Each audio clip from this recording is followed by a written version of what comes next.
자, 이번에는 음양 그 네 번째 시간이 되겠습니다. 음양을 보는 방법 중에 제일 처음 채용법으로 보는 법을 이해하면 좋겠습니다.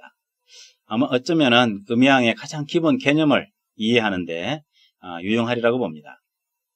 채는 몸체를 말하고 용은 쓰임새를 말하니 어떤 하나의 사물을 놓고 그 사물의 실체 그리고 용도 이런 의미로 적용시키면 되겠습니다.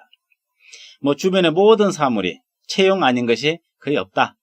그러므로 독립적으로 사물을 관할 때에는 채용으로 보는 것이 가장 기본적이 되지 않겠나 이래 생각을 해봅니다. 일일이 다 예를 들 수는 없겠지만 대표적으로 우선 주택을 놓고 생각해 보는 것이 어떻겠느냐.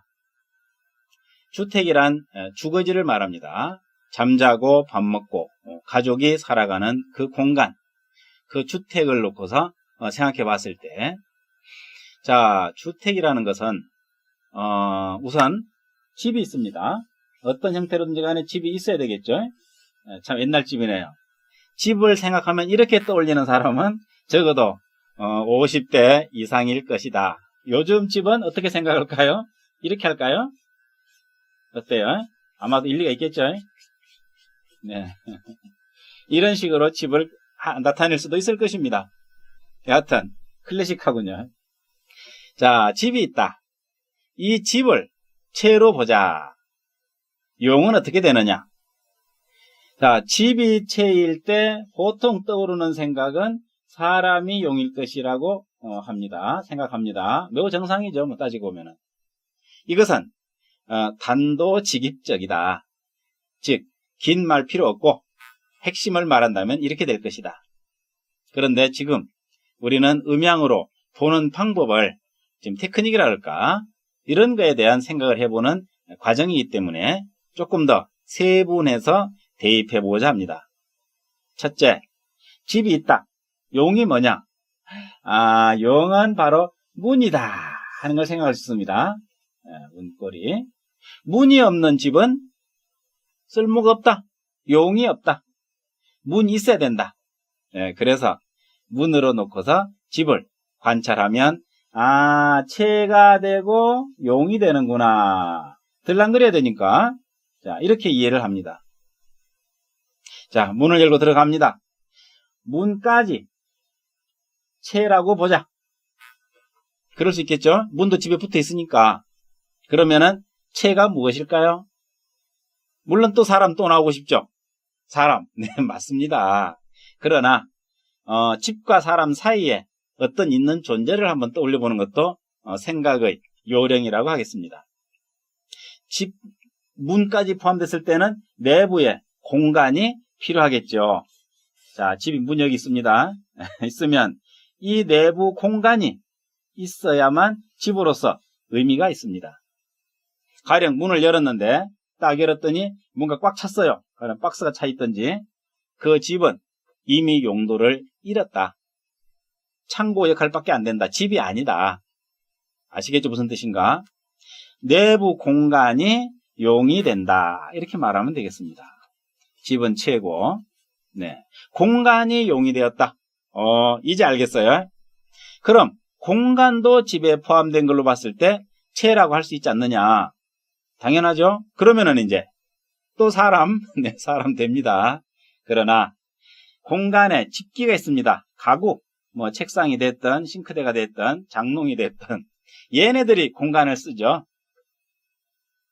그 다음에 이제 다시 가구까지 집에 포함됐다, 세트다, 일체다. 그러면은 이제 비로소 안에 사람이 들어가면 되겠습니다. 이게 사람이 이제 비로소 등장을 합니다.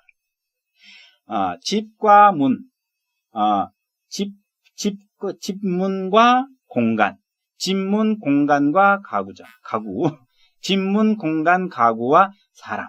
이런 식으로 단계적으로 관찰하는 방법을 한번 떠올려 보는 것도 좋겠습니다. 그 다음에 또 다른 다양한 사물들을 보면서도 이런 식으로 가능하면은 3, 4단계를 거쳐서 관찰하는 것은 상당히 유연한 사고방식을 기르는데 도움이 되지 않을까 이런 생각을 해봅니다. 단답형으로 하게 되면은 상담을 할 때도 단답형으로 말이 나올 가능성이 있습니다. 4가지 과정까지 말할 수 있으면서 단답형으로도 말하는 것하고 아는 게 오로지 단답형이라서 단답형으로 말하는 것하고는 좀 다르지 않을까요? 적어도 철학자. 자, 철학자란 무엇인가? 말하는 사람입니다. 말을 해야 됩니다. 그래서 말을 배우는 것도 우리 자평명리학 공부의 일부분이라고 해도 되지 않겠는가? 그런 생각을 해봅니다. 이런 단계로 집을 관찰했다면 이번에는 자동차로 생각해보자 하는 겁니다. 자동차란 뭐 아시는 거죠? 어느 물건이 있을 때 저 물건은 자동차군 하고 말할 수 있는 것이 이렇게 생긴 겁니다. 네, 자동차. 자동차가 있으니까 비싼 차군요. 자, 이 자동차를 놓고 보자. 채는 네, 자동차다. 용은 사람이다. 당연하죠. 집에서 우리는 배웠습니다. 좀 다양하게 보자. 그랬을 때 차체가 있고 바퀴가 있다. 이걸 용어로 보면 어떨까요? 이것을 채라 그러고 바퀴를 용이라고 하자. 일리 있지 않습니까? 좋다. 그러네. 바퀴는 뭔가 좀 따로 놀죠. 차하고. 이런 걸 관찰하는 것. 다양한 관찰을 하는 것이 음양으로 보는, 여기 볼 관자 써 있잖아요. 관법. 어떻게 볼 것이냐. 나눠서 보자. 때로는 묶어서 볼 필요도 있습니다. 바퀴와 차체를 놓고 체형으로 봤습니다. 네, 바퀴가 없으면 쓸모가 없다. 가령 바퀴가 빠져나갔다. 이건 쓸모없는 물건이죠. 물론 적어도 자동차로서 쓸모가 없는 물건입니다. 자, 그렇다면 이제 다음 단계 바퀴까지 포함해서 체라고 하자. 이렇게 나오겠죠. 그러면은 안에 조작하는 것들이 용이 될 것이다. 조작을 하게 됨으로써 이 물건을 쓸 수가 있습니다. 핸들, 엑셀레이터, 브레이크 전부 다 조작하는 물건으로 봤을 때 조작하는 물건이 용이다. 이거 써야 되겠죠. 이거 없으면 움직일 수 없습니다. 제일 중요하네요. 그래서 내부 조종할 수 있는, 조작할 수 있는 장비들을 전부 용으로 보면 될 것이다. 그 다음 단계는 3단계는 뭘까? 이제 비로소 조작을 하는 사람이 들어가서 운전을 하게 되는 단계로 보겠습니다. 그러면 사람이 용이 되고 결국은 사람이 쓰는 건데 중간에 이런 과정을 생각해 본다는 것으로 의미를 부여해 봅니다. 그 다음에는요. 다 됐잖아요. 사람 나왔으니까. 그러나 섭섭합니다. 하나 더, 한 발 더, 진일보라는 말을 쓰죠.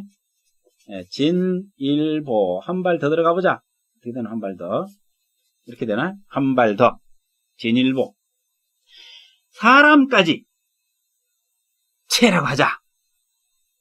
사람이 채라고 어떻게 해야 되지?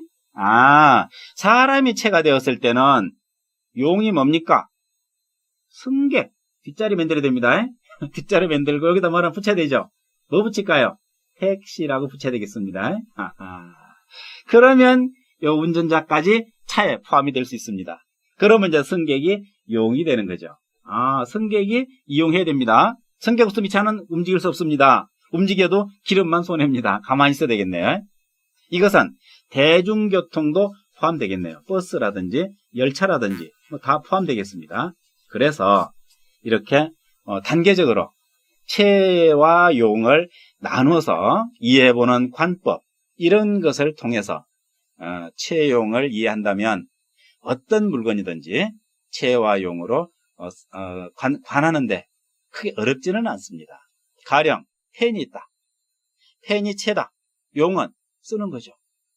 자, 열심히 씁니다. 썼는데 안 써져요. 잉크가 다 됐습니다. 그러면 어떻게 됩니까? 이미 채용으로서 끝났죠. 그러면은 이것은 재활용으로 가서 플라스틱 공장으로 갈 겁니다. 모든 사물은 채가 있고 용이 있을 때 한 세트로 봐주죠. 온전한 걸로 봐주죠. 사람도 그렇다 볼까요? 사람은 몸이 있다. 힘 있을 때 운동하고 일한다. 몸이 이제 망가졌다. 버린다. 그러면은 채용이 아닙니다. 채와 용이 있을 때 그 물건에 대해서 또는 어떤 사물에 대해서 채용 관법을 적용시켜서 살피는 것. 가장 기본적인 음양의 관법이라고 말할 수 있겠네요. 참고되셨겠죠? 이 정도 말씀드리고 다음 시간 넘어갑니다.